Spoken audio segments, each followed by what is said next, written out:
সার্থকের জন্য নতুন জীবন ফিরে পেল রাই। হ্যাঁ বন্ধুরা, ভিডিওতে লাইক দিয়ে দেখতে থাকুন।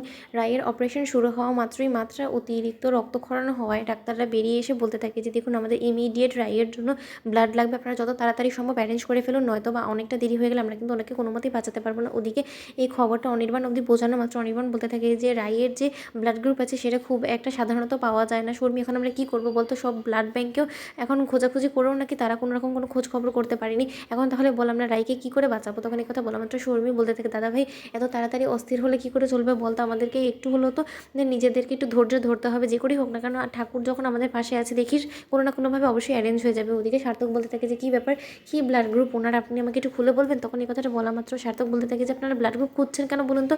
আমার ব্লাড গ্রুপই তো ওনার সাথে ম্যাচ হয়। তখন এই কথা বলা মাত্র স্রোত বলতে থাকে যে তাই বলে কি স্যার আপনি ব্লাড দেবেন আমার দিদিভাইকে? তখন সার্থক বলতে থাকে, কেন, আমার বড় দিদিভাই হলে কি আমি ব্লাডটা দিতাম না? তাহলে সেটাতে এরকম ফর্মালিটি করার কী আছে স্রোত? তখন রাইয়ের মা বলতে থাকে যে তোমার কাছে বাবা আমি চিরকৃতজ্ঞ থাকবো, তুমি যদি এই যাত্রায় আমার মেয়েকে বাঁচিয়ে দাও রক্ত দিয়ে। তখন এই কথা বলা মাত্র সার্থক আর কোনো রকম কোনো দেরি না করে ডাক্তারের সাথে চলে যায়। আর ডাক্তারবাবু বলতে থাকে যে আপনাদের মতন মানুষ না আজকালকার যুগে খুব কমই দেখা যায়, যারা কিনা কোনো রকম কোনো চেনা জানা ছাড়াই অচানা একজন মানুষ হয়ে অন্যের প্রাণ বাঁচানোর জন্য এরকম করে ঝাঁপিয়ে পড়বো। ওদিকে রাইয়ের শরীরে সার্থকের ব্লাড দেওয়া মাত্র, সার্থক অপারেশন থিয়েটার থেকে বেরিয়ে আসা মাত্র স্রোত সার্থককে বলতে থাকে যে স্যার আমি আপনার কাছে চিরঋণী হয়ে রয়ে গেলাম। ওদিকে এই কথা শোনা মাত্র সার্থক বলতে থাকে, এরকম করে কেন বলছো বলো তো?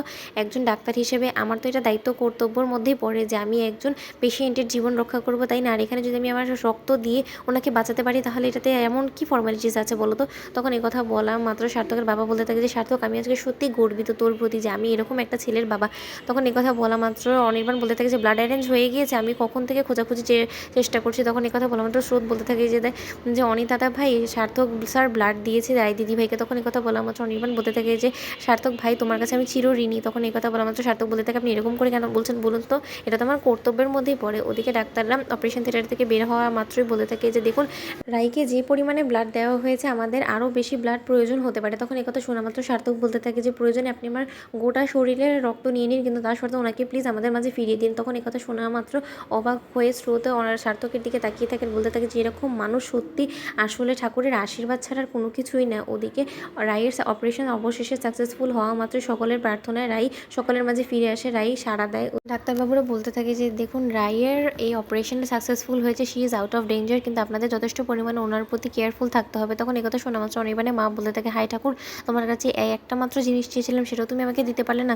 তখন এই কথা বলা মাত্র শর্মী বলতে থাকে, জানো তো কাম্মা, একটা কথা সত্যই আসলে আমার আজকে বিশ্বাস করতে মন চাচ্ছে যে শকুনের দয় গরু মরে না। তুমি তো এটাই চাচ্ছিলে যে মনে মনে যে রাই যাতে না ফিরে আসে, দেখলে তো যে রাই বেঁচে গেল। তো বন্ধুরা, তোমাদের ভিডিওটি ভালো লেগে থাকলে লাইক কমেন্ট শেয়ার করে সাবস্ক্রাইব করতে ভুলো না।